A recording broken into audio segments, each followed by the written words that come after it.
Bem-vindos a mais um episódio do podcast Serpol. E esse é o nosso episódio número 31. E hoje a gente tem dois convidados irmãos que todo mundo conhece, todo mundo já ouviu falar. Mas eles têm pouca ação em mídias sociais, certo, Robson? Então, pouquíssima ação, e a gente Robson, vai mudar favor, isso aqui hoje. Apresenta nossos convidados. Os nossos convidados, eles são, eu diria que hoje, são sumidade no mercado de engenharia. Quando eu cheguei aqui em São Paulo, era o primeiro nome que o pessoal falava, Robson, desafio, você precisa trazer esses caras aí para um podcast. Hoje é um escritório, a maior referência em cálculo estrutural do nosso país e um dos maiores escritórios da América. É o escritório Carmona Engenharia. Estou aqui com o Thiago, que é mestre em engenharia civil. Ele também é vice-presidente de técnico e qualidade da ABS e professor no Mackenzie. Isso é importante, depois ele vai falar sobre isso. E eu também estou com o irmão dele, que é o Thomas, que também é mestre em engenharia civil. E ele tem uma especialização na Espanha, vamos ver se eu falar certo, no Instituto Eduardo Torroja, que é muito chique, ele também vai falar pra gente isso. Mas, mais importante do que isso, é dizer que eu me sinto muito honrado em receber vocês dois aqui. A gente já está praticamente um ano tentando trazer, conciliar as agendas.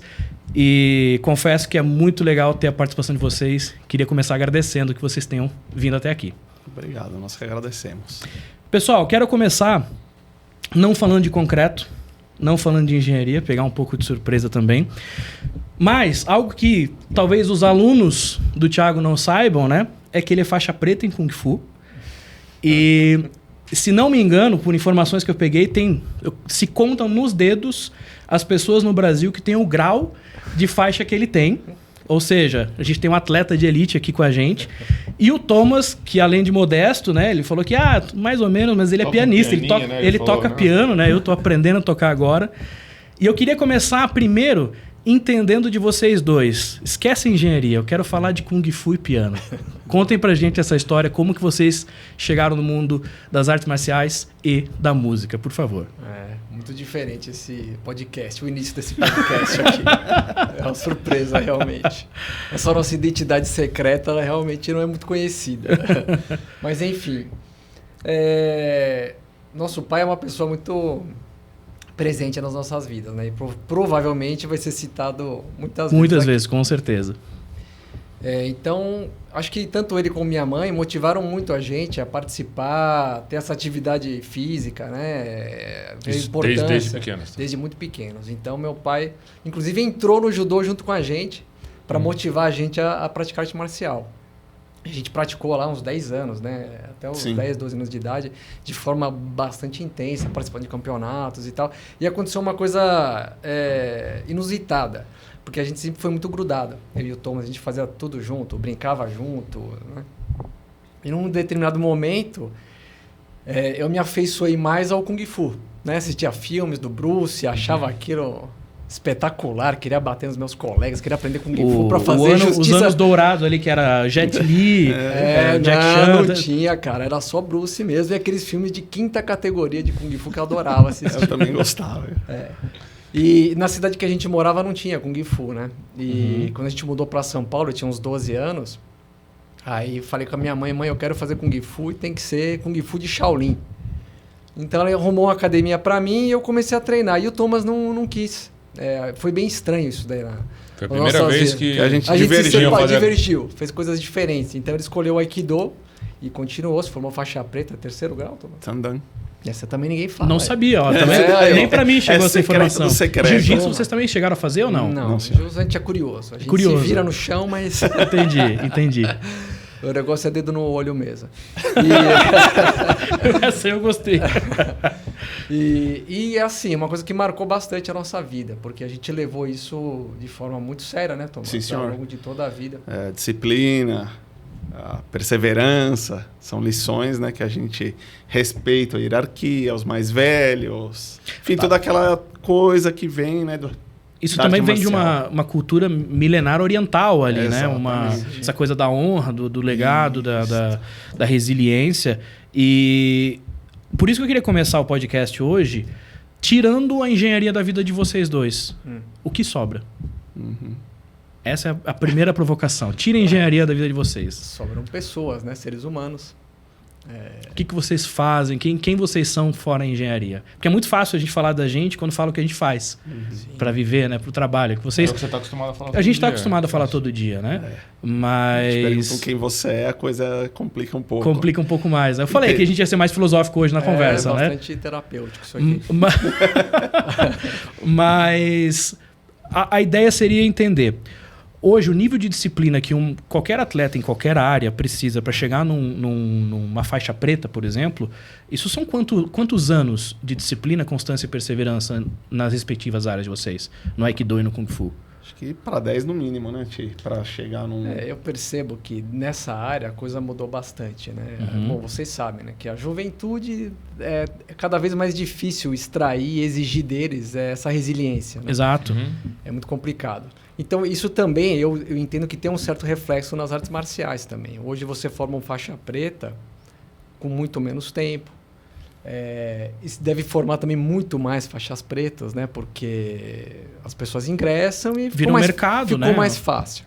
Né? A gente não quer generalizar, existe de tudo, mas eu acho que aquela devoção que a gente tinha dos professores te levarem ao limite, na humilhação, da parte física, é alguma coisa que é bem mais raro, né? Hoje em dia a coisa é bem mais comercial. A gente percebe que existe um objetivo, se você cumprir XYZ, você chega lá 5 anos, não tem idade mínima. Aquele vínculo que havia entre o mestre e o discípulo também eu acho que mudou bastante. Mudou bastante. Lá no Aikido, a gente convivia com o mestre às vezes no fim de semana, ajudava ele em tarefas domésticas, a subir e descer a escada. A gente ia fazer demonstração de forma graciosa, né? E levava os tatames para o local da demonstração e assim vai, né? Vira um estilo de vida, dá né? para contar um livro aqui, né? Dessas Ficava histórias. depois do treino, isso era muito comum, você também. Sim. Acabava o treino, todo mundo pegava a vassoura, varria o tatame, se o mestre precisar fazer uma mudança, precisar fazer um projeto. De primeira hora, todo mundo ali alinhado. Hoje não, você vai pedir para um aluno seu que acabou a aula, você vai... peso ali, põe aqui. Você vai limpar os vidros agora, tá? Todo mundo, galera, enquanto não limpar, não sai. Sim. Era isso daí. Mas isso então, só uma parte. A última graduação que eu recebi deve ter uns, 5, 6 anos, que foi o 5º grau de faixa preta. Meu mestre falou o seguinte, que as pessoas acham que é difícil encontrar um verdadeiro mestre. Ele falou, vou falar para vocês, é muito mais difícil encontrar um verdadeiro discípulo. Isso eu imagino. Até me emociona. E isso, obrigado por dividir isso, porque eu fico imaginando que ao falar, quanta coisa passa pela tua memória. Você falou uma palavra muito forte, que eu quero pegar, você deve ter vivido isso também, que foi a palavra humilhação. Porque no processo de aprendizagem, qualquer atividade, em alguma etapa você se sente humilhado. Sim, você se sente incapaz, você se sente inferior. Seja de um colega que está mais tempo que você, seja do mestre que te submete, né? Ele te imobiliza, ele te derrota, enfim, até você fazer o que a gente... de criar casca, né? Que a gente fala. Você começa a se transformar. E eu gosto de uma visão de mundo de que se você não tem desafios que te param para você crescer, a tua vida vai ser sempre horizontal, né? Sim. Então, como que o Kung Fu, como que o Aikido, como que piano, essas atividades que te tornam mais humilde, porque você precisa ser humilde para se desenvolver, aprender e passar por essa jornada, tornaram vocês o maior escritório, a maior referência em engenharia e cálculo hoje do país. Porque eu tenho certeza que se vocês não tivessem passado por essa jornada nas vidas pessoais de vocês, não tivessem ali a figura do pai de vocês, eu imagino que muitas vezes não incentivando, mas condicionando, né? Vai fazer, você vai passar por essa experiência. Isso teria trazido vocês até aqui? Com certeza, eu acho que a interação é total, né? Porque não é fácil você conseguir levar tantas coisas ao mesmo tempo, né? Então, por que eu digo isso? Porque a gente sempre estudou junto com o escritório. Então, tem que trabalhar, tem que estudar, tem que tocar a vida pessoal. Então, realmente são desafios. E é o que você falou, você cria casca, você está acostumado a ser resiliente, a ter disciplina, a se desdobrar para conseguir alcançar seus objetivos. Então, essa conversa é perfeita. Quer dizer, a arte marcial levou a gente, muitas vezes, até a base para ter o sucesso nas outras áreas de atuação das nossas vidas, né? Para linkar com a música que você está querendo, eu lembro que o que dizia o Tom Jobim, né? É famoso, né? 5% é inspiração e 95% é transpiração. Então, seja no piano, na arte marcial, na engenharia, no casamento, no relacionamento afetivo, né? Você precisa ter essa persistência. Não dá para desistir no primeiro desafio. E é muito legal ter essa visão de vocês. Eu acho que principalmente na música, né? As pessoas tendem a olhar para a música como arte. Sim. Né? Mas é muito... Eu, pelo menos, não ouvi até hoje um engenheiro falando de engenharia enquanto arte. E hoje vocês, principalmente você que fica com a parte mais técnica, eu diria, ali no dia a dia, você enxerga que existe alguma arte no cálculo ou no trabalho que você desempenha, uma sensibilidade que exige isso? Com certeza. Porque assim, a nossa área é uma área muito especializada, né?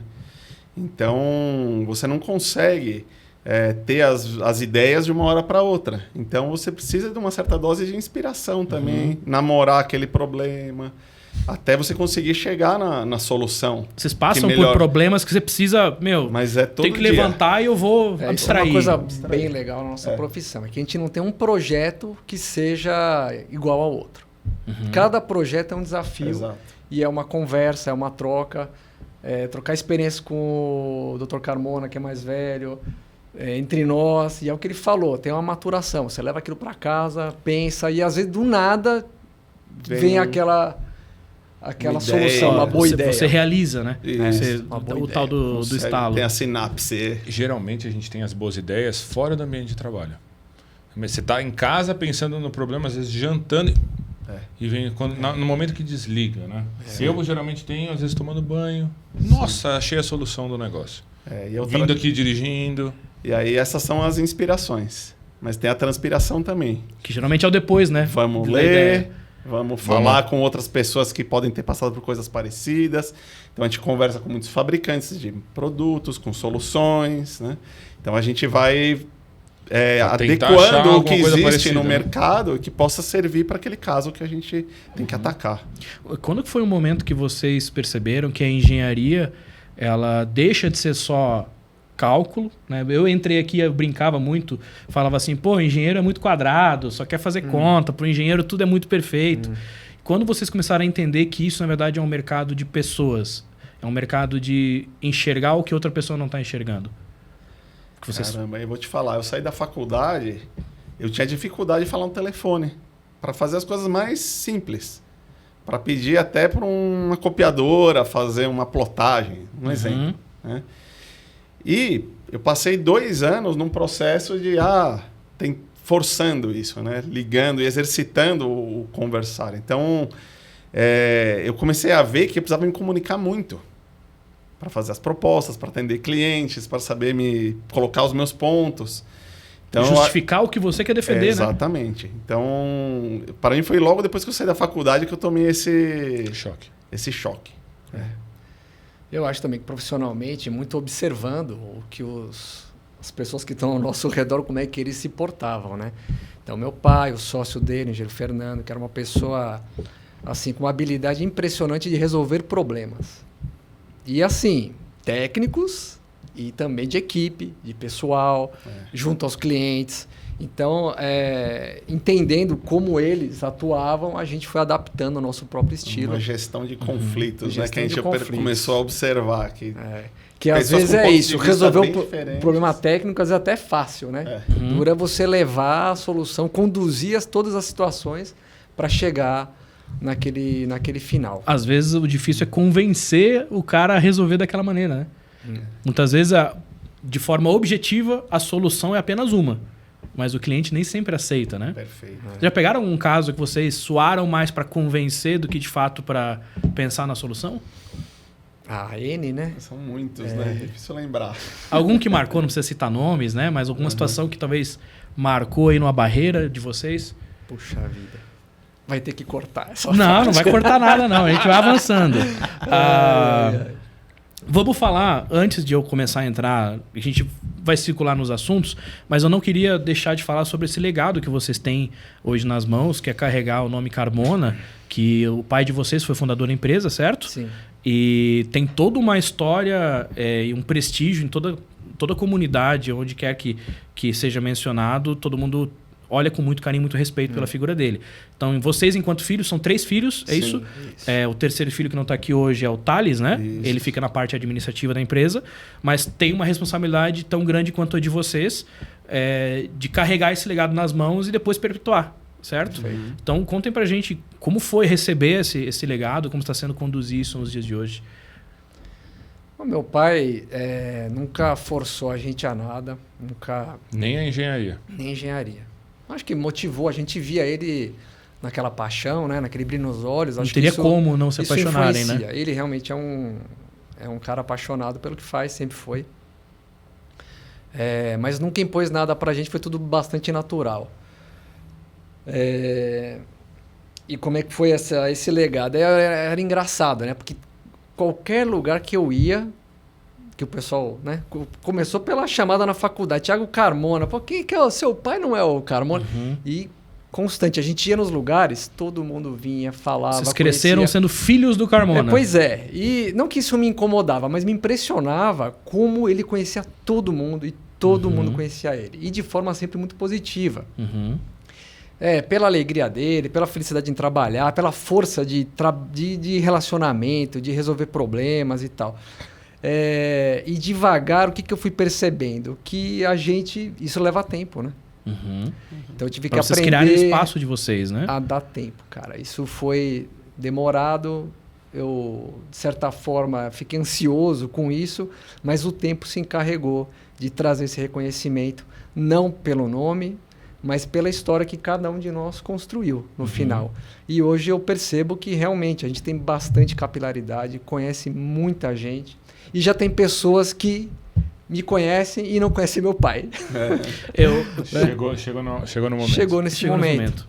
Eu cresci também, meu pai ele foi muito presente na comunidade, seja por religião, nas escolas, ele sempre era líder de qualquer associação, qualquer comunidade, qualquer coisa, ele era o líder. Era o síndico disso, não sei o que daquilo, enfim. Então eu sempre cresci com a sombra, né? O nome dele vem antes do meu. Sim. Então um dos momentos mais felizes é quando alguém chegava para ele e falava: o Robson não é teu filho? Você não é o pai do Robson? Então. Opa, parece que o jogo virou, né? Então a minha irmã sempre falava que o problema da minha cidade era se saísse na rua meu avô, meu pai e eu, não passava uma pessoa sem alguém cumprimentar, né? Levantar a mão. Que legal. Então eu enxergo quando você fala que existe essa jornada para vocês galgarem o espaço de vocês. Sim. Mas eu tanto que eu falei antes do podcast, né?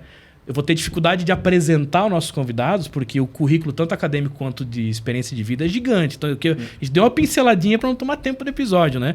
Mas vocês, mais do que já criaram uma história, um legado de vocês.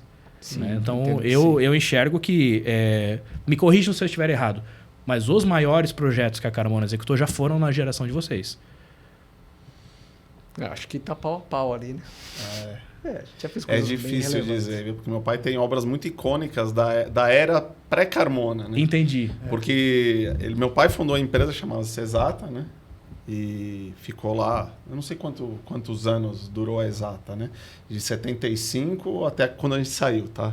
Foram 30 anos. Isso. Mais ou menos. Então até anos meados de 2000. É isso? Então, na verdade são 40. São então. 40. São 40. Exatamente. Pensa numa empresa de 40 anos, a quantidade de projetos icônicos que depois o Fernando Helvas, que o Thiago comentou, se agregou, né? A associação, a sociedade, e quantos projetos icônicos eles desenvolveram. Eles já faziam no Brasil todo, né? Fazia assim. E assim, eles tinham muita atuação na área industrial, em projetos de obras novas. Então, o Dr. Carmona e o Fernando, na Exata, fizeram realmente fábricas inteiras, muita coisa, né? Para a área de cimento, papel e celulose. Tá. Então, isso na área de projetos de obras novas, né? Que foi a nossa raiz. A gente começou, né? Meu pai começou nessa área. E a empresa até hoje tem essa raiz também do projeto estrutural. E aí também os desafios grandes na área de recuperação e patologia das construções, que ele acabou se especializando. E a gente seguiu nessa linha também. E hoje a maior parte dos nossos trabalhos é na área de patologia. Que é, inclusive, por isso que vocês estão aqui hoje, não por acaso, porque existe uma sinergia com o que a Serpol faz, a nossa especialidade também, com o que vocês fazem, e não tinha como a gente não conversar sobre esses assuntos. Mas a primeira vez que eu ouvi esse termo, que é um neologismo deles, a gente estava brincando aqui antes, eu adorei o termo, que é o termo geriatria das construções. Ou seja, a construção ela é tão antiga que não é mais nem patologia, já virou a geriatria. Eu adorei esse termo, ele é autoexplicativo. E eu queria que vocês trouxessem essa visão, né? Eu fiquei pensando assim, para chegar nessa conclusão, que nível de bucha esses caras não enfrentaram, né? Então conta pra gente um pouco dessa geriatria das construções, da atuação de vocês nas patologias. Por que geriatria? Né? Porque é o que você falou, são estruturas muito antigas. E o grande desafio qual é que é? É que a gente não tem dados sobre essas edificações. Então não tem projeto, malemar tem ano de construção, quem foi a construtora, e aí isso vai embora. Não tem resistência do concreto, quantidade de armaduras, tipo de aço, que é sempre um desafio. Para você ter ideia, né? Eu acho que assim, o ponto máximo, o auge da minha carreira na geriatria, qual é que foi? Uma barragem em Piraju, da década de 30, de 1930. Olha só. Então assim, o cara tem uma estrutura da década de 30 e praticamente nada sobre aquilo. E o cara tem que saber quanto aguenta, se tiver uma enchente decamilenar, se passa por cima, se a barragem estoura ou não, se vai ter um prejuízo. E a responsabilidade, né, da cidade grande, ali. Muito grande. Então é isso, você tem que entrar num projeto e começar a fazer todo um levantamento geométrico, de fundações, de armaduras, de propriedade mecânica dos materiais. Então, isso daí realmente é um grande trabalho, né? Você investigar. Sim. E tem um porém, né? Que você tem que fazer uma proposta com tudo isso no pacote, lançando mão da nossa experiência, né? Para poder saber ou estimar com o maior grau possível qual vai ser a demanda. Uhum. Né? Então, com base numa inspeção rápida para fazer uma proposta ou superficial, você tem que ter essa bagagem para imaginar ou montar um plano de investigação que seja adequado, porque senão o que vai acontecer? Você vai levar um prejuízo depois, né? Se tiver que fazer alguma coisa a mais. Alguém leva o prejuízo, né? E em casos como esses, vocês levam em consideração o que era feito na década de 30? Por exemplo, na década de 30 nem vibrador tinha. Ah, sim. Então, com certeza. O concreto talvez não esteja nem adensado. Coisas exatamente. Tem que voltar lá para trás. Olha que curioso, nessa mesma obra aí, né? Eu falei que era uma barragem. Vocês já devem ter feito na cabeça de vocês uma imagem de uma barragem de concreto, né? Ou de terra, sei lá. E essa barragem é estrutura metálica. Então, são cavaletes metálicos com paramento de concreto. Uma barragem pequena, 18 metros de desnível. A gente já trabalhou com barragem de 180 metros, né, de desnível d'água. Essa daí, tadinha, tinha 18, mas para a época era um desafio. E a estrutura metálica, as ligações eram rebitadas. Então, onde hoje você vai encontrar alguém que sabe trabalhar com rebite, a resistência de um parafuso, de um rebite, como é que era calculado? Porque é isso, a gente tinha que verificar a estrutura para uma enchente decamilenar. Nessa época tinha prédios feitos assim, né? Pois é. Arranha-céus feitos assim. Aí você vai recorrer a quem, né? Aos anciões. Aí falei, doutor, o que tem aí com rebite? Tem uma apostila aqui que eu usei na minha graduação do professor Odair, sei lá. Lá fui eu atrás, cara, e lá tinha como é que eles calculavam os rebites. Tal. O Hermann Schultz, provavelmente. O Hermann Schultz. É um pouco de trabalho de historiador aí que vocês têm que fazer. É muito louco, né? Aí, olha, o cara usava aqui tensões admissíveis e tal. Como é que você acha que ele... provavelmente ele fazia assim, quer ver? Divide assim a carga e tal. E aí chegamos em resultados coerentes, entendeu? Okay. Então você tem que reconstruir o histórico daquela obra. Isso é muito comum. A gente, não sei se vocês, é uma coisa muito curiosa e a gente, que é projetista, gosta sempre de chamar isso daí, né? Hoje em dia, a gente tem que fazer obras, construções com base em normas, né? Então, para você que não é engenheiro, né? Sabe qual que é a primeira norma brasileira? A NB1. Não faço ideia. Pois é a norma de projeto de estrutura de concreto armado. A primeira norma do Brasil é a norma de concreto. Então você vê a importância que tem esse material, que tem a nossa área de engenharia civil para a construção de uma nação. Ou seja, se é a primeira a ser normalizada. A primeira né? norma brasileira é de concreto. Isso nos traz muito orgulho, né? E é alguma coisa que realmente a gente tem que ressaltar. Então é isso daí. Então a NB1, hoje não se chama mais, né? A NB1 é a NBR 6118, mas a gente ainda tem que resgatar coisas, entender como era feito lá atrás. Resgatar norma. Bom, normas, quando tinha, né? Sim, quando tinha. E existem casos que, eventualmente, vocês têm liberdade para poder propor novas soluções para problemas antigos. Mas vocês trabalham também, ou já trabalharam com casos tombados, por exemplo, e que você precisava preservar, além do material, metodologias também? Olha, não é uma área que a gente toca muito pouco, né? O restauro, que se chama, né? Mas, em eventualidade, pode ser necessária uma intervenção estrutural, né? Que vai ficar escondida atrás de um acabamento, enfim, de uma arte que vai cobrir isso daí. Que vai cobrir o restauro. Você falou de 1930, né? O Jordano é de 30 também. A gente fez um restauro agora em janeiro, que a gente entregou. 27, 30. Que é lá na 25 de março, um prédio de 1930, que lá era tombamento nível 3, né? Pelo IFAM, se não me engano. E o segundo elevador do Brasil, nesse prédio. A gente fez o restauro. Funciona, hein? Funciona. Funciona. Eles já instalaram um outro por fora, mas ele funciona. Esse funciona. Que da hora. E é muito legal você ver a história sendo contada, né? Não só sendo contada, mas sendo vivida. Então eu aprendi a me apaixonar pelo mercado de engenharia vivenciando esse tipo de história e escutando esse tipo de coisa. O orgulho, né? Uma família é dona do prédio. O orgulho de um deles, né? Que já é filho, né? É preservar aquilo ali. De contar aquela história ali. Cada edificação conta uma história. E tem um projeto que marcou individualmente cada um de vocês? Por exemplo, que marcou o Thomas? Algum projeto que você, na sua carreira, vida... Pode ser antes mesmo da carreira. Alguma coisa que te despertou. Mas alguma obra que você tem com carinho na tua vida que, por algum motivo? Olha, é uma obra que nem é assim tão especial, mas para mim ela teve muito valor como aprendizado, convívio com pessoas, né?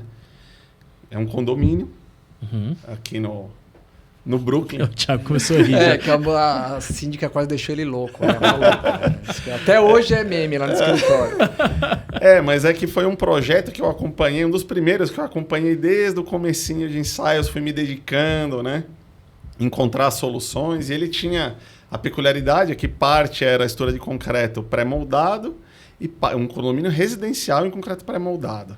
E os maiores vãos de garagens eram estrutura metálica. Então, nessa época, eu tive que estudar estrutura metálica, além daquilo que eu já sabia, né? E de concreto, e dar soluções de recuperação e proteção. O prédio era pré-moldado também? Pré-moldado. E acompanhar a obra de recuperação. Então, foi um período relativamente longo, né? De obras, eu aprendi bastante. Toda semana estava lá, então eu convivi com excelentes profissionais que me ensinaram muito, além do escritório. E vocês estavam fazendo recuperação de patologia? Sim, senhor. Ou seja, foi uma escola para lidar com pessoas. Exatamente. Porque pelo que falou, o Thiago falou da síndica, deve ter...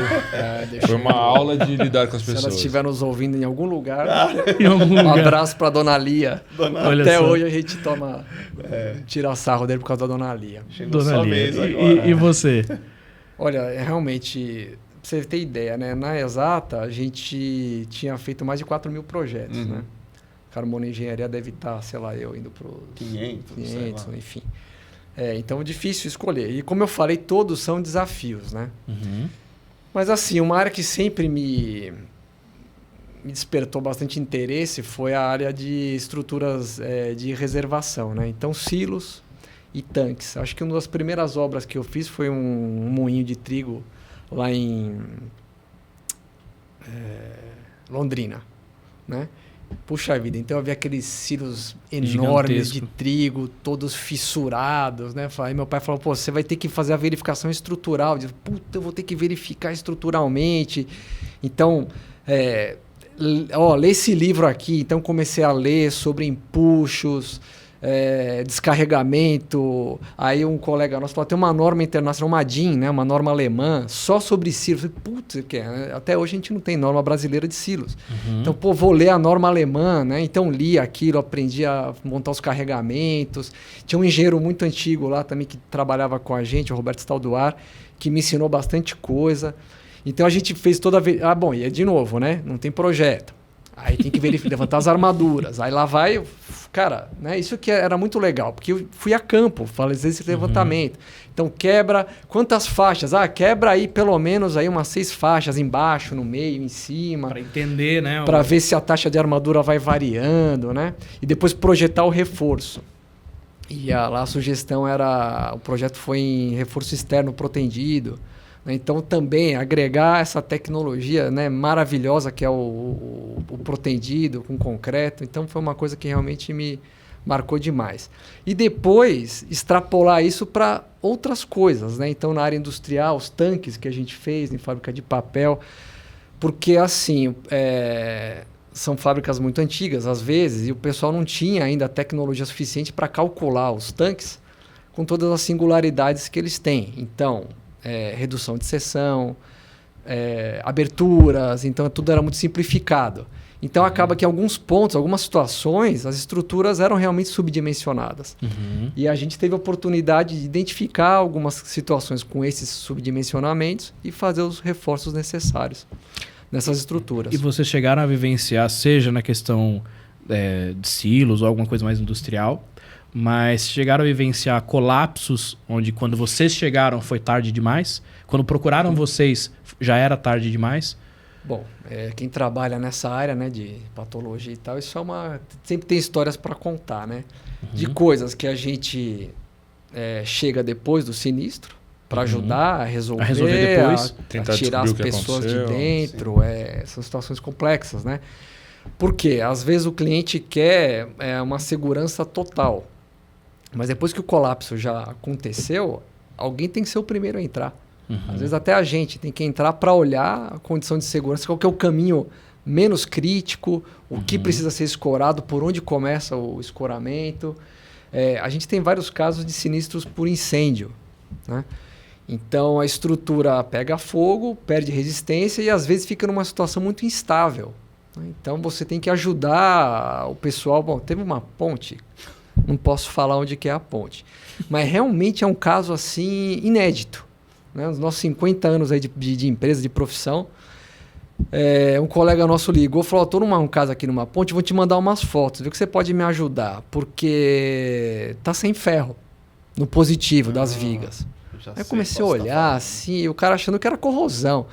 Falei, puxa vida, mas isso aqui não tá com cara de corrosão. Aí fui virando as fotos, olha, eu tô achando que arrancaram as armaduras dessa ponte. E foi um caso de vandalismo, onde foram lá cortar os ferros da ponte e levaram eles embora. Para vender. E a ponte estava entrando em colapso. Mas por N situações isso não era possível interditar, porque era uma via muito importante para a cidade de São Paulo. E aí foi aquela loucura, né? Escora, de que jeito, por onde, mas aí você põe escoramento em cima do quê? Do brejo? Aí vai afundando, aí tem que reapertar, a cada quanto reaperta, passa a noite, passa de madrugada para ver. Vem as chuvas. E assim foi, até que está reforçada, está tudo certo, mas é um grande desafio, né? Mas onde eu estava mesmo? A gente está falando de colapsos, né? Colapsos, então esse é um caso. Então é isso, tem e fora aqueles outros onde você avisa. Então, você vê, eu fiz uma inspeção de uma cobertura, e isso é um clássico, né? Que são as telhas pré-moldadas protendidas. Então, altamente otimizadas, fortemente protendidas, com cobrimentos pequenos, em fábricas que emitem ambiente agressivo, cloreto, e a corrosão vai embora. Então, nessa fábrica em específico, a gente tinha feito lá toda a inspeção, indicado inclusive substituição, principalmente das telhas A, B e C. Aí entra num processo burocrático, aquilo não é feito, fica mais um pouco. Qual é o budget? Custa caro, qual é o budget? Não, mas tem que parar a produção, mas vamos montar, vamos não sei o quê. Demorou 2 anos. Mas das telhas A, B e C, a B e a C caíram. E aí parou a produção mesmo, graças a Deus não matou ninguém, mas também acontece, tem casos que a gente entra que tem óbito, né? Então, infelizmente isso é comum, Acontece mais do que as pessoas... Como é que é? É raro, mas acontece sempre. E existe algum limiar ali de trabalhando agora em patologia, né? Em até que ponto vale a pena... aliás, até que ponto é mais prejudicial interferir para resolver ou interferir errado? Começar uma interferência para tentar resolver e fazer errado essa interferência, né? Tem uma coisa que o Ricardo me ensinou que eu nunca esqueci, ele apresentando numa assembleia, explicando para os moradores o que teria que ser feito, né, para a recuperação. Eles dizendo assim, olha, a gente vai ter que cavocar essa coluna para poder limpar, para passar um produto e depois proteger.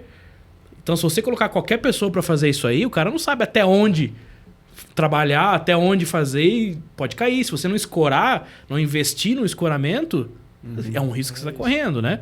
Então, vocês já pegaram problemas onde você vai resolver uma interferência de outra empresa, de um outro escritório? Claro que a gente não quer falar de ninguém aqui, mas para a gente entrar também nessa seara da ética, né?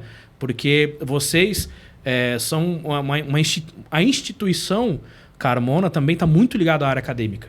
Vocês também são muito envolvidos com associações e na comunidade em geral. Então, existe toda uma responsabilidade ética de vocês, principalmente quando vão pegar um problema causado por um terceiro, né? Perfeito. Então, já pegaram alguma coisa que marcou e como que vocês lidam nessa questão? Se o Thiago me permite. Por favor. A gente tem casos das duas frentes, vamos dizer. Um que vem dos outros profissionais de engenharia, né? E tem, que na verdade é a maioria, né? Os casos de obras que não têm engenharia, né? Então, um condomínio, por exemplo. A gente tem casos onde a gente passou um Natal salvando edifícios que poderiam vir a colapsar por obras de recuperação feitas. Não dá para lá. São profissionais, são por mão de obra contratada pelo condomínio, né? Tiozão estruturas metálicas, tiozão pinturas, né? Então, é muito perigoso. Quando você vai intervir numa estrutura, precisa saber o que está fazendo. Sim. Né? Qual que é o problema, até onde você vai escarificar, se vai ter que ter escoramento antes ou não, se precisa ter um descarregamento e assim por diante. E as fases que você vai executar. Então, e também tem os de empresas, né? Os problemas das empresas, aí tem toda a questão ética que você tem que ir tratando e lapidando, né, com muito cuidado para não ferir, né, e não expor ninguém, inclusive desnecessariamente, ou... Porque ninguém acorda querendo errar, né? Exato. Existe essa... a gente também não pode simplesmente apontar, né? Mas ninguém acorda querendo errar. Às vezes o cara errou. Acontece. Às vezes é um erro e às vezes o histórico, né, levou ele até aquela situação. Então tem outros condicionantes que levaram ele até aquela situação. Vocês, sem histórico nenhum de uma construção, vocês estão expostos a um risco muito grave de errarem também por falta de informação, né? Entrar de gaiato em alguma situação. É verdade. Se você pega esse caso da fábrica das telhas, passou 2 anos, você falou, né? Em 2 anos, ali o chefe de manutenção, o gerente da planta, eles foram sendo induzidos por quem estava mandando, continua produzindo, certo? Sim. Até que aquilo um dia... Toca a máquina, né? Então, às vezes, o próprio meio induz a pessoa a ir para um caminho certo ou errado, né? E aí, às vezes, quando dá... Graças a Deus não teve fatalidades, né? Mas a gente tem um caso em Santos que ligaram para a gente e falou, Ricardo, tá entrando terra no subsolo. A gente apelidou de Chernobyl. Aí eu falei, tá entrando terra? Deve ter um veinho, né? Trazendo água, sedimento. Aí fui lá, 1,5 metro de terra. What the hell? De onde veio? Veio pela rua? Não veio pela rua. Veio pelo rodapé da cortina. Aí eu falei, mas como assim, gente? Não tá vendo essa terra? Aí eu não sabia nada, né? Mesma coisa. Já tinha um laudo, já tinha um perito, já tinha não sei o quê, já tinha passado 6 anos do ocorrido. E eu cheguei lá achando que tinha acontecido ontem. E a terra estava lá, né? O negócio tá tudo lá, lama, aquela zona toda. Eu falei, mas me explica, por favor, o que eu tô fazendo? Eu perguntei pra síndica, o que eu tô fazendo aqui? Você já faz 6 anos que isso tá assim. Aí ela voltou 2 degraus para trás e falou, vou te explicar. Sempre vinha uma terrinha, uma aguinha. Num dia de chuva, deu uma erosão na rua tão forte que olha só, o asilo desmoronou e um idoso morreu. O asilo que era vizinho encostado. E toda a terra, de alguma forma, por uma falha na contenção, entrou para dentro. E o subsolo está interditado há 6 anos. 6 anos, eles vivem do térreo. E o que mais me impressionou, a história do velhinho comove. Você vê a casa caída metade assim, o vizinho, a rua, o quarteirão interditado. O que mais comove? Que o condomínio está vivendo normal. Vida que segue. Do térreo para cima, o salão de festa tá pintadinho. Aí eu fui na garagem para depois lavar. Ela falou, vamos ali lavar a bota, né? Não sei o quê. Fui na garagem, na torneirinha. Pranchinha de surf, a vida normal. E para baixo daquilo ali, gente, era o fim do mundo. O caos. Então isso aqui que me juntou aqui, ó, eu tô falando dessa vez. Que o brasileiro não tá nem aí. Né? A gente vê muito que o cliente, principalmente quando a gente for para condomínio, é muito imediatista, né? Tem esse problema, vou resolver ele aqui agora. Ah, mas vai dar problema amanhã? Amanhã é problema do outro. Próximo síndico. Fábrica, indústria ainda é um pouco diferente, porque, porra, o problema de amanhã ainda é meu, né? Se eu parar a produção hoje ou parar amanhã, é um problema do mesmo jeito. Mas onde eu queria entrar é o que vocês veem. Porque você comentou, Thomas, que uma das coisas que você aprendeu logo que você saiu da faculdade foi melhorar a comunicação. E depois o Thiago aqui estava falando de silos, de contenção, muito técnico. E como que vocês saíram para vender? Porque é uma arte, né? Certo? A gente está com o Robson aqui, que veio para a Serpol justamente com esse lado, né? O não engenheiro que veio com o lado de vendedor. Como que vocês se aperfeiçoaram, principalmente você, Thiago, que é o diretor comercial, né? Para começar a vender e explicar esses problemas para as pessoas? Porque, no fundo, quem é o síndico? Às vezes é um médico, às vezes é um administrador, às vezes é um síndico de carreira. Explicar a patologia para um engenheiro é muito fácil. Mesmo os gerentes de manutenção são mecânicos, em sua maioria, né? Gerente de produção, elétricos. Né? Então não tem um civil lá para a gente conversar. Não, e às vezes quando tem também entende pouco da gravidade do problema. É muito profundo, né, o conhecimento. Mas como que vocês foram ali caminhando para o comercial? Como diria, né, de novo, né, isso aconteceu de forma bastante espontânea. Sem muito embasamento teórico, treinamento e cursos e tal. Também foi olhando e aprendendo e vendo o que funcionava e o que não, né? Peço desculpas ao o nosso treinador aí da parte comercial, mas é isso. Mas o que eu entendo?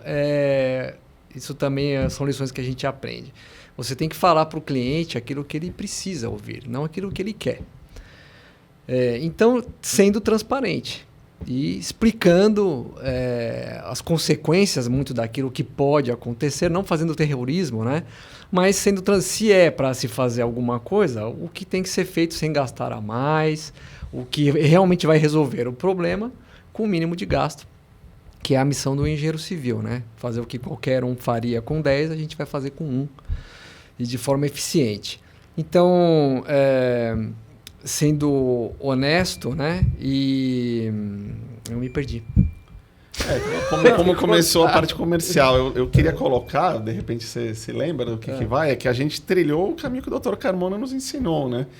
Então, como que ele fazia o comércio, a venda? Né? Ele fazia as palestras, dava aula. Aula. Então, a maioria, se não 90% das nossas vendas e do que a gente é conhecido, é por estar envolvido em congressos, palestras de forma graciosa, em todo tipo de convite que a gente recebe, onde a gente compartilha o nosso conhecimento e acaba mostrando... Sempre tem alguém ali que escutou e... Isso, acaba mostrando as consequências de uma atuação inadequada. E importante, né? Fazer o trabalho competente, eu acho que é fundamental. Evidente. Ninguém sustenta tantos anos sem ser competente. Exatamente, porque do nada chega uma ligação de um colega que fez um projeto há 30 anos atrás, lembrava do nome da pessoa, que era Carmona, foi procurar e encontrou. Então, isso é óbvio. Né? E tem que zelar muito, viu? Porque é fácil escorregar e uma escapada de marcha pode te levar para o fundo do poço. Então a gente está sempre atento, né? E alerta para não deixar as coisas passarem em branco. Pelo menos eu percebo, eu faço uma leitura muito fácil de pessoas, porque me tornei especialista em pessoas, né? Eu sempre digo que a maneira como você faz uma coisa é a maneira como você faz todas as outras. A gente percebe o quanto vocês dois em particular, eu não conheci o Thales, né? Mas imagino que deve ser muito parecido. Mas como vocês se preocupam com detalhes, se preocupam em performance, em desempenho, em fazer bem feito, em como Vocês foram o único convidado até hoje, das minhas entrevistas que eu fiz, que trouxeram sugestão de pauta. Não, por exemplo, o único, né? E a gente já está no 30 e 31 hoje, né? Então, mostra que a maneira como você faz uma coisa é a maneira que você faz todas as outras. E algo que eu enxergo muito legal da figura de vocês, em que vocês podem falar um pouco mais individualmente também, mas é como vocês transbordam conhecimento. Que é essa parte de palestrar, de ir nos congressos, de vocês têm uma presença muito forte de palestrar mesmo, de dividir conhecimento. Isso também demonstra um certo vanguardismo de vocês, de estar fazendo a frente da engenharia. Porque se eu estou abrindo o caminho, agora eu estou transbordando minhas experiências para quem está vindo atrás, né? Para quem está vindo sucedendo, alunos, novos engenheiros, novos mercados. Então, não sei se o Thomas também faz tantas palestras, mas eu vejo muito você, Thiago, fazendo muitas palestras, né? E tem uma em específico que eu vi um trecho e vi conteúdo sobre os colapsos, que é algo que está inclusive no site de vocês, e vocês se tornaram autoridade hoje falando sobre estudos de colapsos, né? Então eu queria que vocês contassem um pouco para a gente. Você falou, claro, existe o comercial, né? Através disso vem venda, né? Mas com certeza existe uma paixão também em dividir conhecimento de vocês, porque vocês bebem de fonte dos outros, né? Com certeza. Eu acho que isso também é feito de forma natural, né? Eu acho que não tem sentido de reter conhecimento para si. Quanto mais você compara... Vou ensinar o pulo do gato, né? Mas não tem problema, porque a pessoa vai acabar aprendendo de uma forma ou de outra. Muito melhor ele aprender com você de uma forma...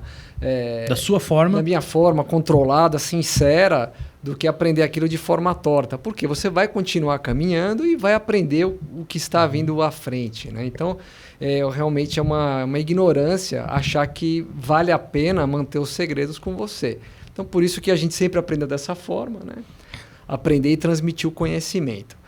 Essa questão dos colapsos, né, foi uma participação que eu tive lá no Ibracon do ano passado, né? Essa demanda veio também do professor Paulo Helene, que é um cara estratégico, né, para montar eventos, palestras e tal, porque ele realmente leva a coisa muito a sério e pauta todos os palestrantes, como ele quer que seja feito, o que tem impacto, né, na comunidade técnica. Então ele que conduziu isso e pediu para a gente casos de insucesso, né, de colapsos que se originaram em falhas de projeto estrutural. E é o que a gente, até puxando um pouco a pauta, né, a gente acabou tendo contato com muitos casos de colapsos estruturais na emergência, né? Então é uma expertise que a gente tem. E você tinha falado da questão da ética, né? Então, assim, é um ponto muito importante.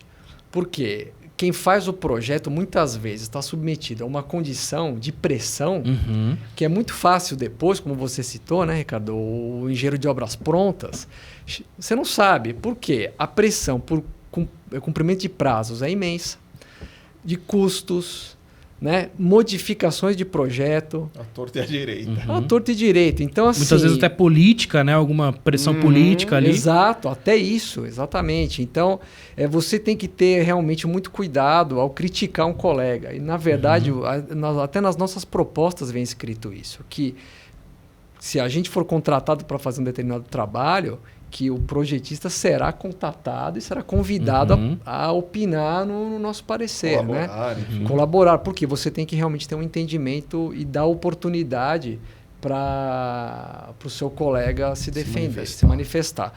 E, infelizmente, existem profissionais que se valem disso, de uma falha de um colega e tal, para se promover. Para né? se promover.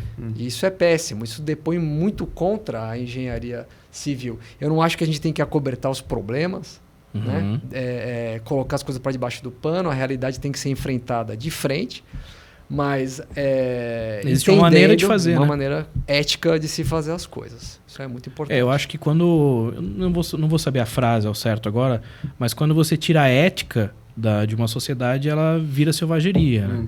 Então, a ética e a moral é o que mantém a sociedade em convívio. Então, se todos estão tentando construir uma sociedade de engenheiros melhor, né? Quando alguém tenta crescer em cima do erro do outro, você cava um caminho oposto, né? Perfeito. E, mais uma vez, a maneira como você faz uma coisa, a maneira como vocês fazem Mas esse problema todas de as apontar outras. o dedo hoje, com redes sociais e tudo mais... Ixi, é um campo minado Não, aberto. inflama, né? Além de ser um campo minado e inflamar, tem público que... Porque você fala uma coisa muito rápida. Olha, isso aqui aconteceu por culpa disso. Superficial É demais. muito superficial, não fala quase nada, mas você se escala e hoje a internet dá uma escala tanto para o bem quanto para o mal. A escala é a mesma. Ela de te expõe. crescimento, né? Ela te expõe muito. Vou pegar um caso dos vídeos na casa do Thiago Nigro, que o próprio Fernando visitou, deu uma consultoria ali superficial e entrou no jogo, né? Todo mundo sabe que tanto o Thiago quanto a esposa, ali, a Maíra, eles são produtores de conteúdo, ganham dinheiro produzindo conteúdo, então quanto mais polêmica, mais dinheiro. E o próprio Fernando entrou no jogo, então tudo que ele foi apontar ali, ele teve uma certa licença poética para apertar o dedo na ferida, para render mais.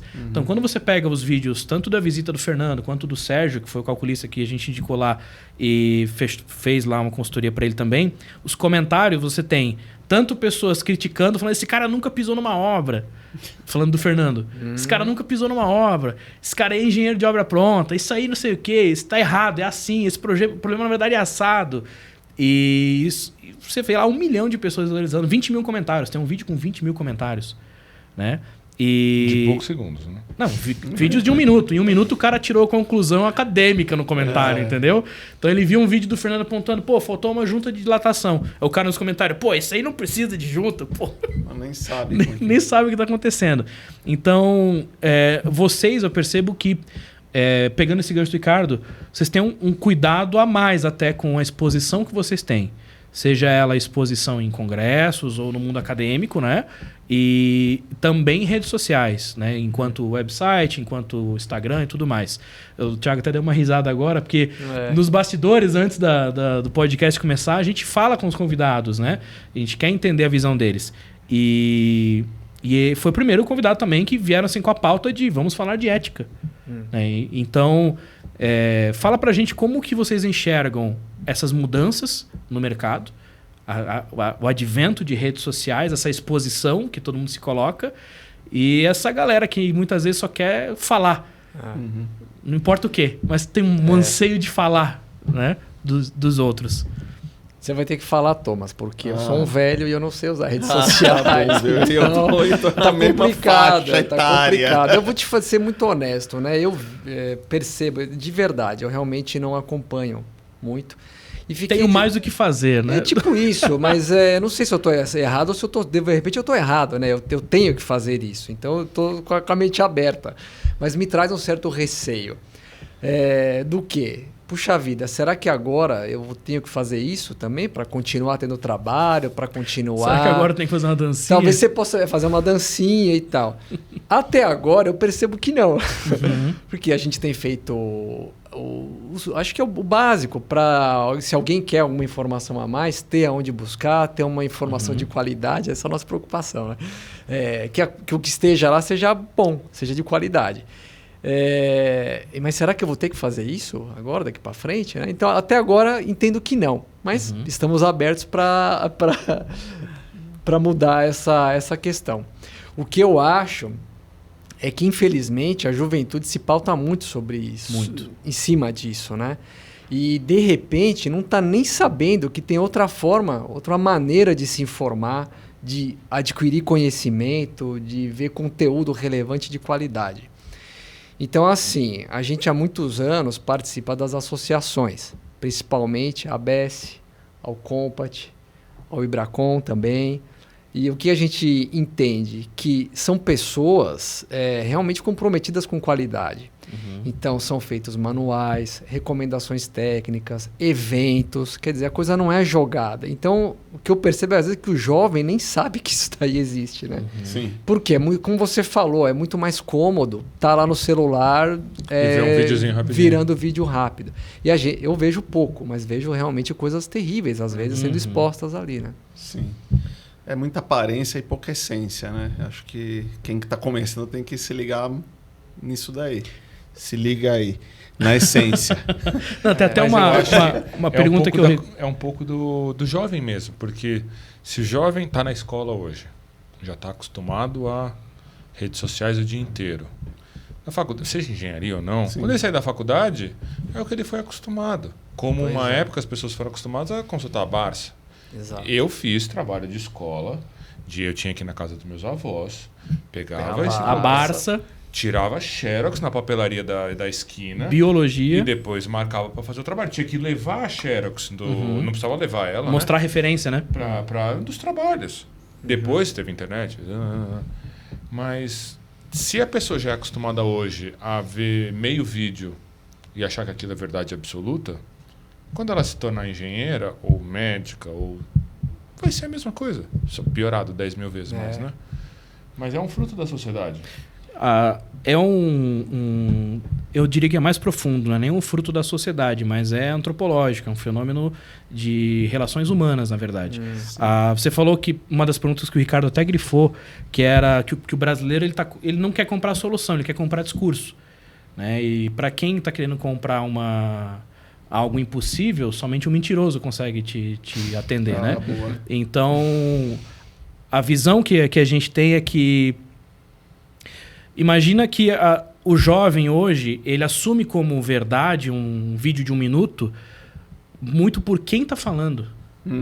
Então, é muito mais levado em consideração hoje a autoridade da pessoa, a percepção de autoridade. Boa. Ela pode ser um burro, um zero à esquerda, um ignorante, mas se as pessoas, a massa, percebe que é uma autoridade no assunto... A gente tem fenômenos aí, eu não vou negar, sucesso financeiro, empreendedorismo, como por exemplo o Pablo Marçal, que é um cara extremamente polêmico, mas ele desenvolveu isso muito bem. Ele parece nos vídeos dele que ele é especialista em biologia, em economia, em finanças, em política, em saúde, em religião. Ele é especialista em tudo. Porque ele fala, ele coloca de uma maneira como ele se coloca como autoridade.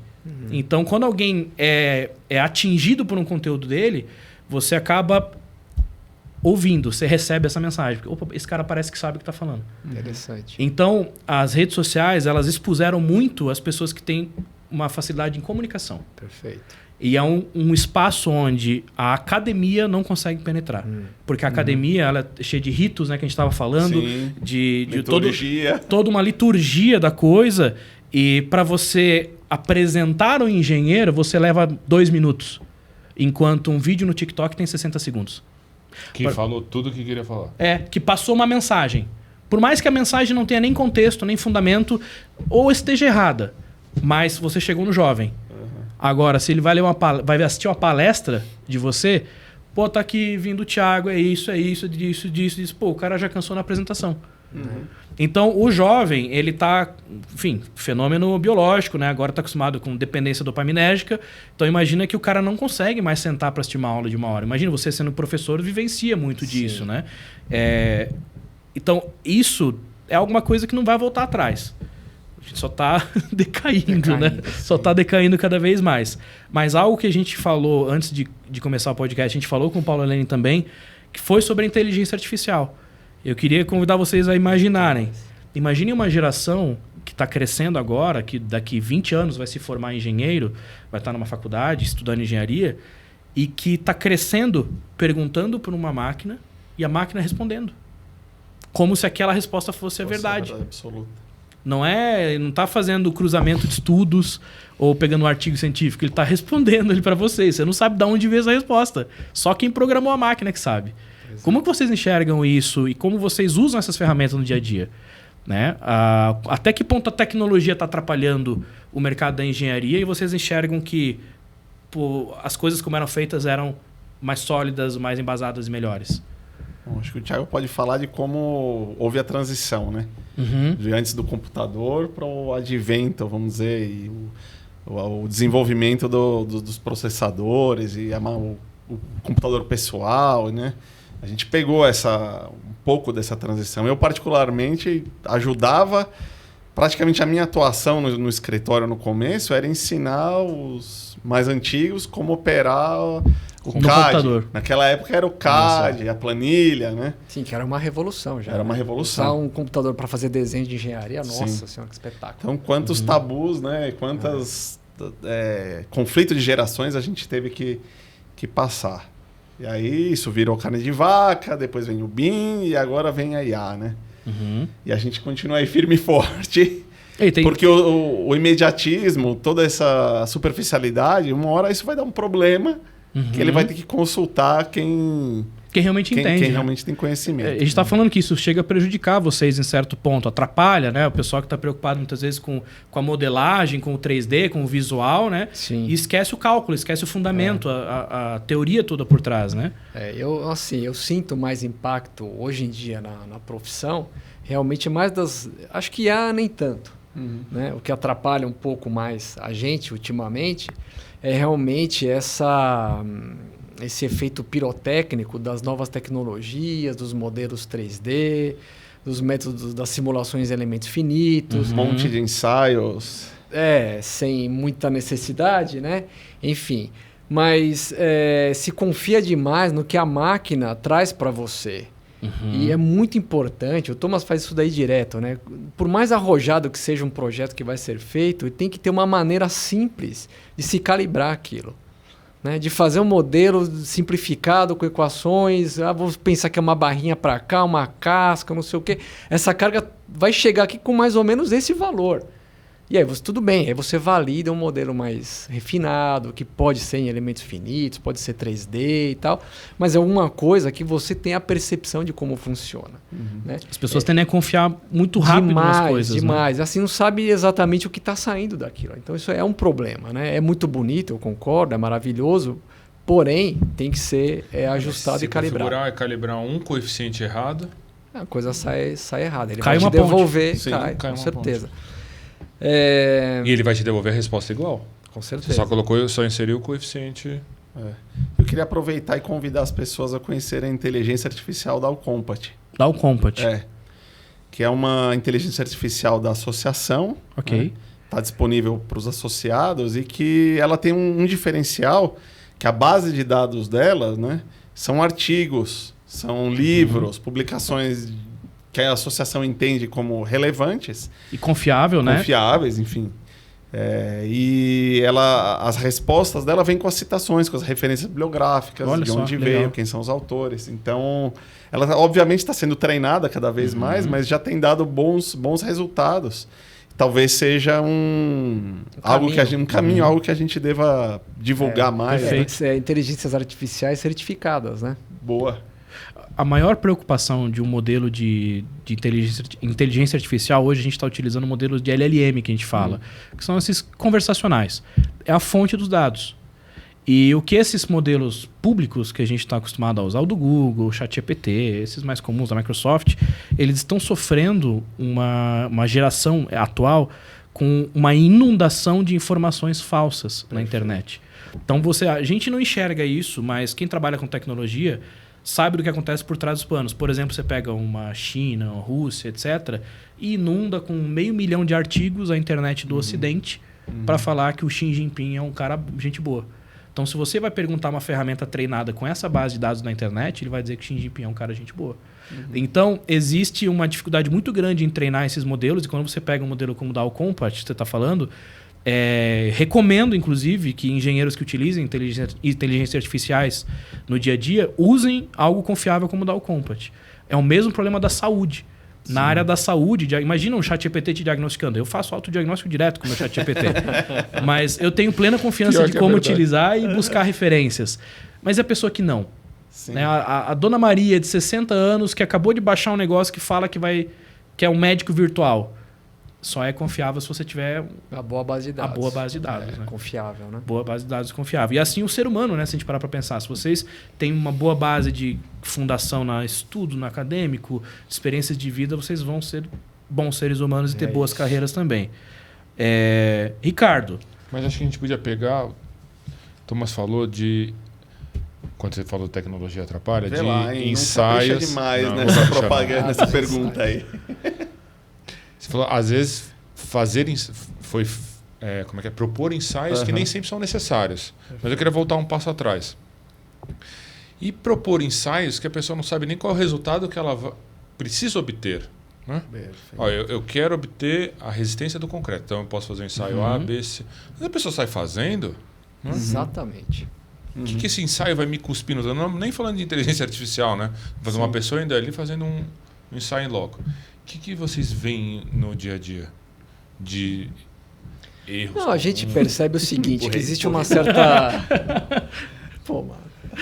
Ele cutucou o Thiago embaixo da mesa aqui. Me apoia. Eu acho o seguinte, se formou assim uma certa cultura, né? O cara recém-formado, vou trabalhar com patologias, que preciso ter equipamentos para fazer ensaios. Super aparelhos. Não pois sei é, mas para quê? A sua 3D, que faça obra... isocurvas. Seu cliente precisa daquilo, então às vezes você recebe uma consulta que vem um pacote. Ó, preciso que faça carbonatação, dureza, né? Teor de cloretos. Pô, teor de cloretos, cara. Um estacionamento aqui em São Paulo, zona urbana. Né? O cara quer saber cloretos, contaminação por sulfatos. Não faz sentido.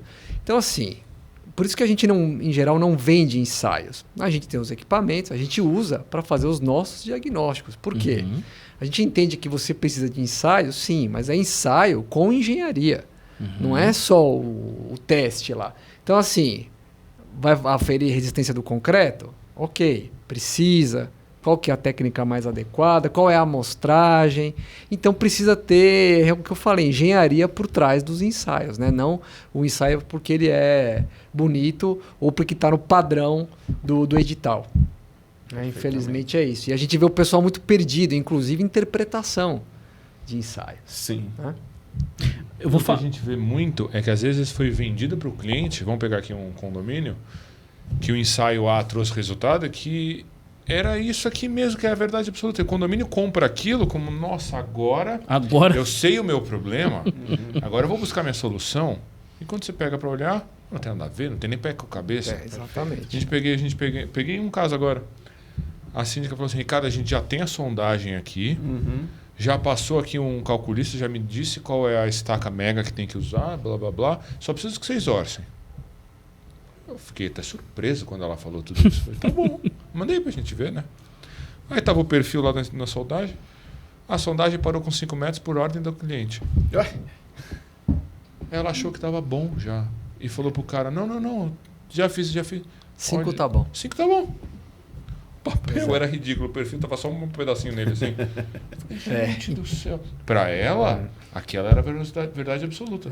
Que naquele pedaço de teste continha todas as respostas que ela precisava do prédio dela. Então, imagina quão bom e persuasivo foi o cara que vendeu isso pra ela. Vendeu isso daí, o cara é um gênio. Vendeu o discurso. Mas foi a frase que você usou, que às vezes compra o discurso, a pessoa não quer a uma solução. coisa tão importante que ela compra de um mentiroso. Né? Então, Ricardo, você vê, muitas vezes o cliente chega até a gente, ele não sabe o que ele precisa. Ele tem um problema e ele tem que ter uma solução para aquilo.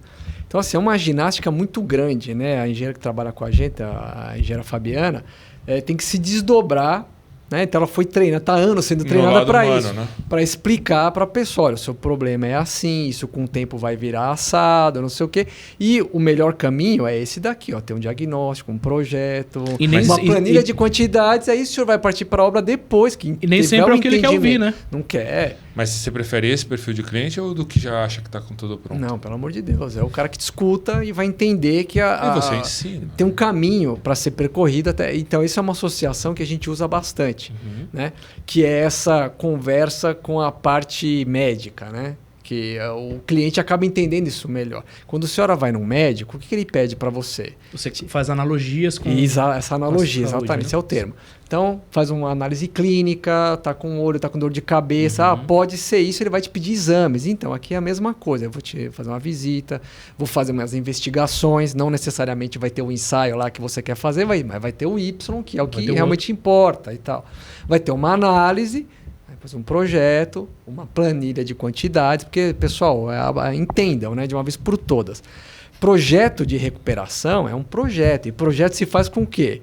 Diagnóstico, especificações, desenhos e planilha de quantidades. Não tem projeto de recuperação com foto. né? Eu acho, eu tirei uma foto, tá aqui. E detalhes típicos, não é isso? Relatório fotográfico, né? Não é relatório fotográfico e detalhes que eu tenho na gaveta. Genérico. Eu vou tirando e vou colocando ali. Vários. Isso não existe. Olha, tem uma trinca.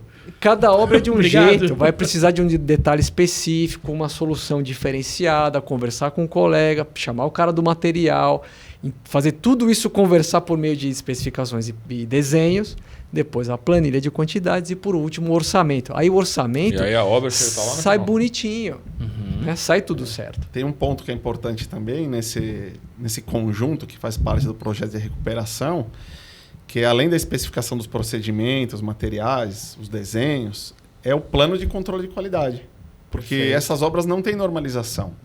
Então não existe uma forma padronizada de se controlar uma obra de recuperação, proteção, reforço, enfim, a reabilitação como um todo.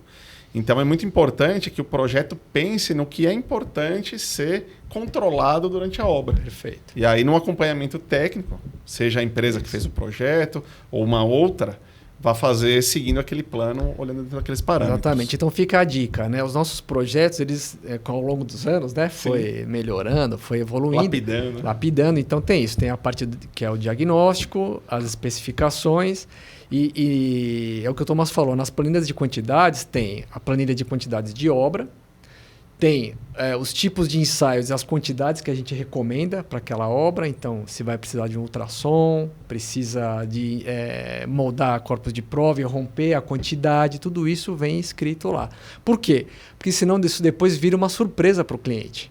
Ele contratou a obra, precisa controlar agora, precisa contratar... Já fiz projeto. Exatamente. E o acompanhamento técnico, né?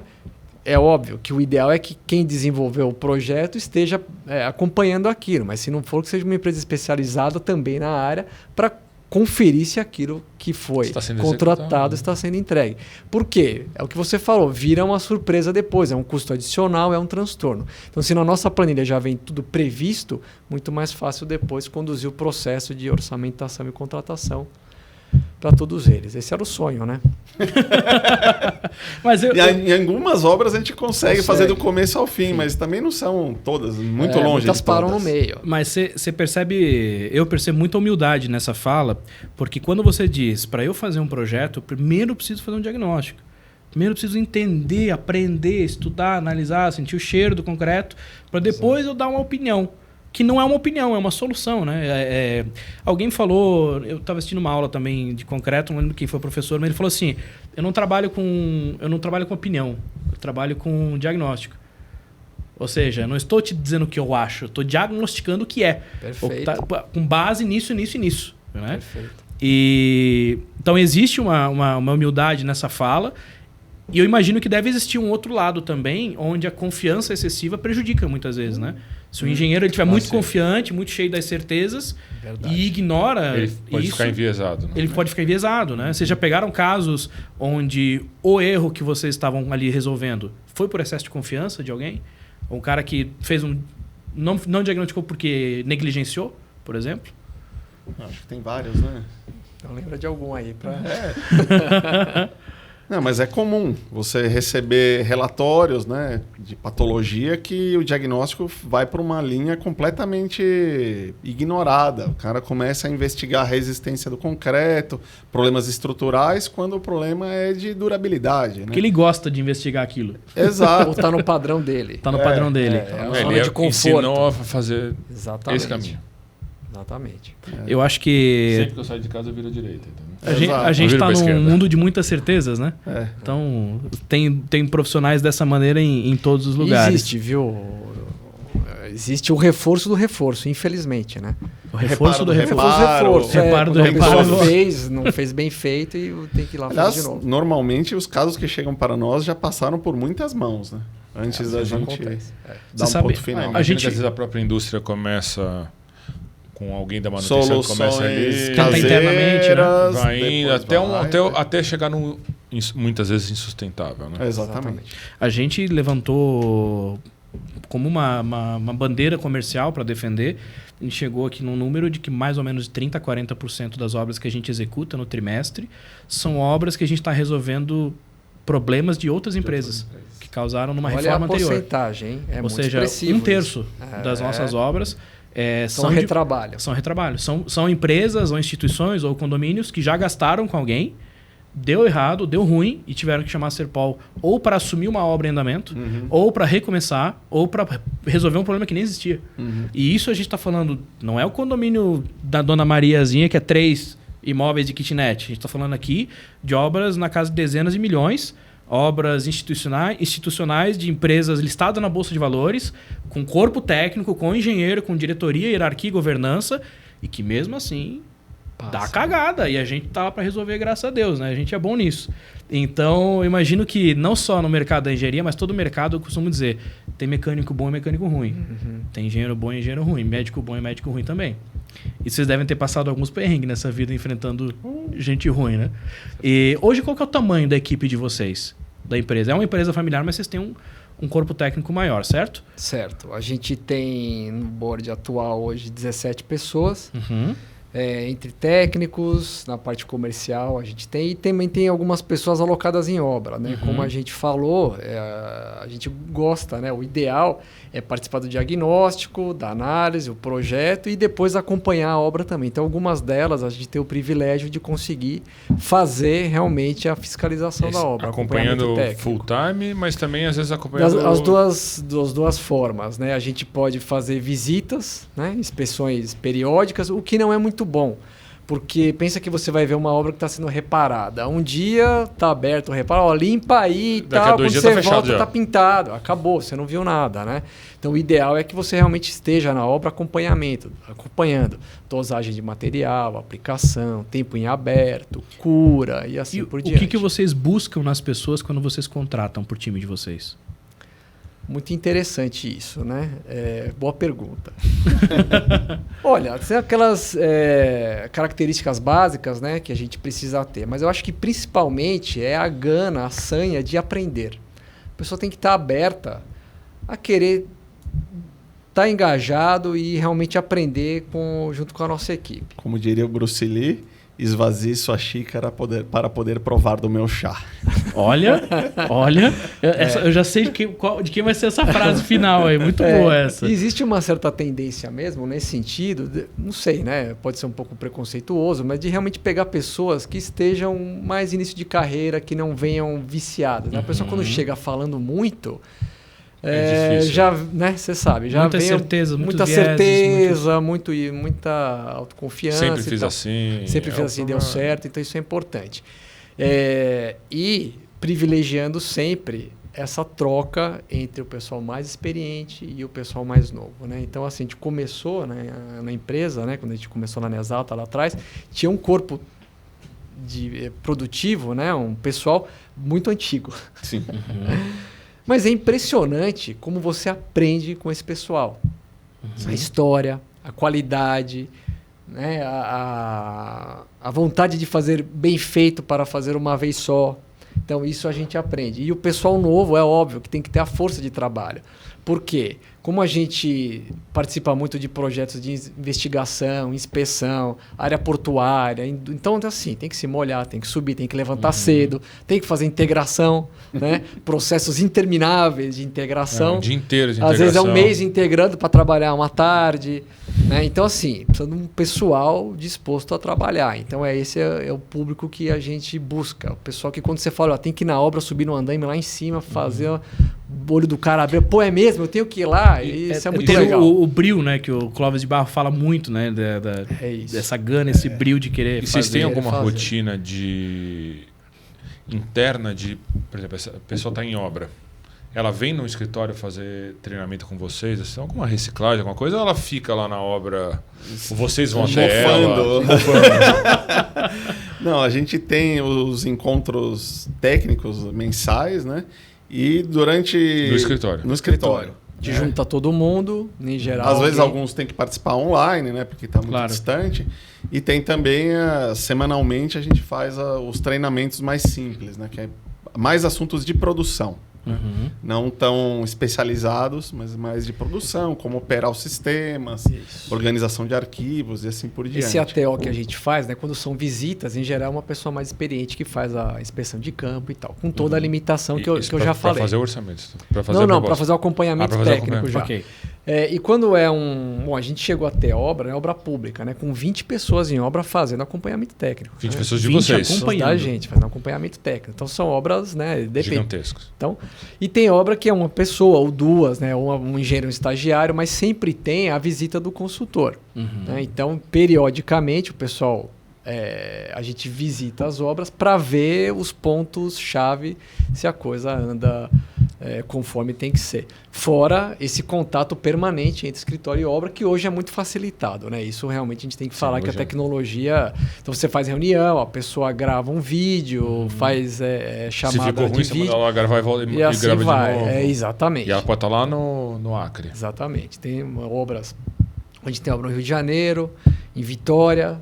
Obra no interior de São Paulo, que a gente tem acompanhado bastante. Fora do Brasil também, né? Fora do Brasil, a gente teve essa oportunidade muito interessante, né? De fazer obras aqui na América Latina. A gente teve obra já no Peru, Bolívia, na Colômbia e agora no Caribe, né? Tem lá alguns clientes que a gente tem atendido. Alguma coisa no Paraguai a gente já fez também. Muito legal. A gente está caminhando, vou chamar de bloco final. Eu queria trazer você falou muito dessa Gana, né? E quem falou disso, como que o Paulo Helene surgiu? Não sei se você sabe da história da cagada que ele fez numa obra, não? Eu sei que ele começou trabalhando em obra, que ele não era... Ele contou pra gente, porque eu falei assim, professor Paulo Helene, qual foi a pior cagada que o senhor já fez na vida? Aí ele deu uma risada e falou assim, então... Foi por isso que eu comecei a fazer as coisas bem feitas. Porque ele fez a obra, eu não lembro exatamente a parte técnica, mas quando ele entregou, ele disse que ficou tão ruim que o cara apontou de dedo. Falou, cara, isso aqui tá horrível, isso aqui tá ruim. E ele foi estudar. Ele ficou tão mal com aquilo, ele levou aquilo tão profundo, que ele falou, eu nunca mais vou passar por isso. Daqui para frente, tudo que eu fizer vai ser excelente. Ele começou a estudar e tal. Ele disse que essa virou a filosofia de trabalho dele. Eu queria perguntar para vocês que pegam um legado, constroem o próprio legado, o que envelhece melhor? Uma boa estrutura ou uma boa filosofia de trabalho? Caraca. Que coisa profunda. Como assim envelhece melhor? O que envelhece melhor? Uma boa estrutura, uma boa filosofia de trabalho? O que vai manter, o que vai ficar de pé por mais tempo? Filosofia. Na minha visão. Eu já imaginava a resposta de vocês, antes mesmo de fazer a pergunta. Com certeza, cara. É o alicerce, né? Isso é a base, é a nossa essência. A essência perdura. A índole, os valores, né? Exatamente. Que é o que atravessa as gerações, né? Atravessa as gerações. E tem alguma coisa que vocês, com essa humildade que vocês abrem pra gente, respeitam mais nos dias de hoje, seja engenharia, ou pessoas, ou filosofia de vida, e que quando eram mais jovens não davam tanta bola? Tem. Uma de cada um, eu quero, hein? Nada de um responde pelo outro, não. Sem cutucar. Sem cutucar mesmo. Agora não vale. Mas a gente tem linguagens que vocês não veem. Olha, eu vou falar uma coisa. É uma coisa que eu respeito. Acho que tudo isso que a gente conversou é interessante, é importante. Mas uma vez, né, esse sócio nosso, que era uma pessoa muito sábia, que influenciou a gente demais, que é o engenheiro Fernando Helvas, ele falou para mim assim, olha, os trabalhos são legais, né, os projetos são legais, mas as pessoas são muito mais importantes. Então, mesmo sendo engenheiro e tendo a técnica como o seu suprassumo, reconhecia que por detrás de cada um tem o ser humano e que a gente tem que trabalhar, inclusive com engenharia, tendo essa percepção, sabendo que nós somos pessoas e que a gente está aqui de passagem, e isso realmente é o mais importante. Trabalhar para a humanidade como um todo, né? Fazer o que você tem que fazer, independente da sua recompensa. Muito bem. Bom, eu me lembro que muitas vezes eu ia nas obras com meu pai, né? E ele ouvia desde o faxineiro até o mais alto grau da empresa, né? Então, e muitas vezes ele tirava grandes lições da parte técnica mesmo, do funcionamento da estrutura, da edificação, e às vezes lições de vida. E aquilo às vezes me incomodava, porque tem a urgência, né? A escassez de tempo, então aquela ânsia de fazer as coisas correndo, né? Mais rápido. E com o tempo eu fui vendo que ele tinha razão, né? Que tinha que ouvir mesmo, que grandes lições sairiam de ouvir todo mundo.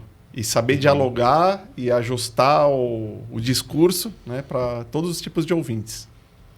Não, o pai do Fernando tinha uma frase, e me ensinou na primeira semana que eu vim trabalhar aqui, que a primeira pessoa que, fazendo obra, né, que a gente tinha que agradar no condomínio era o porteiro. Porque se não agradasse bem o porteiro, ele ia falar mal para o zelador, o zelador ia falar mal para o síndico, e aí acabou. Sim. Acabou sua obra. Acabou sua obra. Não, Não importa se estava fazendo tudo certo. O Fernando fala isso até hoje. Tem um corte, né, Ana, que foi publicado meio recente nas redes sociais do Fernando falando isso. Estava indo numa obra e falou, ó, uma coisa que o pai sempre falava era exatamente isso. E E muitas vezes são as pessoas que às vezes você vai fazer, não obra, uma visita técnica, no nosso caso para fazer o orçamento, é aquela pessoa que vai te dizer o real problema. Ó, aquilo ali é coisa tá daquilo assim, lá. porque colocaram o dedo ali assim, assim, assado. Começou quando eu não sei o quê. O tal do contexto que não está documentado. Exato. É isso aí. É o zelador que está 20 anos ali que às mesmo. vezes vai expor pra gente. E me diz uma coisa, que conselho vocês dariam para os engenheiros que estão começando a faculdade hoje? Vai lá. Deixa eu com a primeira pro Thiago, que é hierarquicamente. O professor. Conselho. O conselho, eu não sei, acho que o que mais me chama a atenção hoje é isso, né? Que a tecnologia não é a solução para os problemas de engenharia. Que você realmente tem que se treinar para ter uma percepção própria de como as coisas funcionam e o que vai resolver os problemas ou não. A tecnologia vem te apoiar, mas você continua sendo o engenheiro e responsável por aquilo. Acho que isso é o básico. E principalmente saber, e também, né, saber pesquisar, ler, investir nisso, investir em fontes boas de informação e se aperfeiçoar. Realmente é o conhecimento, buscar o conhecimento. Perfeito. Eu acho que... já dizia o ET Bilu, né? O ET Bilu, busque conhecimento. Esse é o mestre. Desculpa. Não, tranquilo, apenas que busquem conhecimento. Olha, diante de tudo isso que a gente explorou, né, no dia de hoje, nessa tarde, eu acho que precisa desenvolver um pouquinho de paciência. Precisa exercitar essa perseverança, ter calma com as coisas, aprender a escutar e perseverando, estudando sempre. Não parar de aprender. Tem que buscar mesmo e a verdade não está em um lugar só. Né? Precisa sorver de muitas fontes para chegar na sua opinião. Muito bom. Deixa eu fazer um parênteses aqui. Tem esse livro em cima da mesa. Fala isso agora. Eu não pude deixar de trazer ele aqui para o podcast. O Thiago estava me explicando, né, que esse aqui é um livro, uma publicação do escritório do Emílio Baumgart, né, que eu acabei conhecendo depois que eu vim aqui para São Paulo, me envolver com engenharia. E eu guardei esse livro. Eu não lembro quem foi que me deu de presente ele. Eu acho que foi o Vitor. O Vitor? Eu não lembro. O Vitor Chiari. O Vitor Chiari? Vitor Chiari. Isso. Vitor. Obrigado, Vitor. Deixa eu achar aqui. Ele tem uma foto dos projetos que foram feitos por esse escritório na época. E vejam só, uma ponte na minha cidade. É a única. Ideal. Não é a única. Na época era a famosa... A gente conhecia por Ponte dos Arcos, né? E o nome dela é a Ponte Emílio Baumgart. Eu não sabia disso. E foi desse escritório. E aí, para minha surpresa, o Thiago falou assim: você sabe que essa publicação eu conheço, né? E ele mostrou aqui no finalzinho, nas revisões, o nome dele. Uma das revisões tá o Thiago. E por conta da Bessie, né? Isso é uma...